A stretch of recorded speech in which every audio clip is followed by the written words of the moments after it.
ஆனாலும் அவனை சுற்றி எதிரிகள் அவனை சூழ்ந்து கொண்டு அவனை ஏதாவது பண்ணிடலாம், அவனை கொலை பண்ணிடலாம் அப்படின்னு பார்க்கும் போதெல்லாம் கூட அவன் கர்த்தரை மட்டுமே நோக்கி பார்த்ததுனால எல்லா சூழ்நிலைகளிலும் கர்த்தர் அவனுக்கு ஒரு சமாதானத்தை கட்டளையிட்டு இருந்தார்.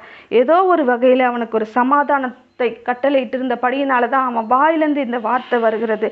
என்னை அமர்ந்த தண்ணீர் அண்டையில் கொண்டு போய் விடுகிறார், என்னை சமாதானத்தோடு காத்து கொண்டார் என் தேவன் அப்படின்னு.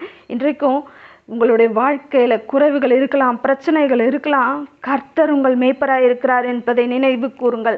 அவர் உங்கள் குறைவுகளை எல்லாம் நிறைவாக்குவார். அவர் உங்கள் பிரச்சனைகளை எல்லாம் நீக்கி உங்களை சமாதானத்தின் வழியில நடத்துவார். உங்கள் விரோதிகளை எல்லாம் உங்களிடத்திலிருந்து விலக்கி போடுவார்.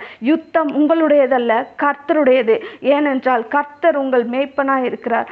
அவர் உங்களை வழிநடத்துகிறவராய் இருக்கிறார். அவர் சேனைகளின் கர்த்தர். அவர் மேய்ப்பனாய் மட்டுமல்ல, அவரே இராணுவத்தின் தலைவராய் இருந்து உங்களுக்கு முன்பாக சென்று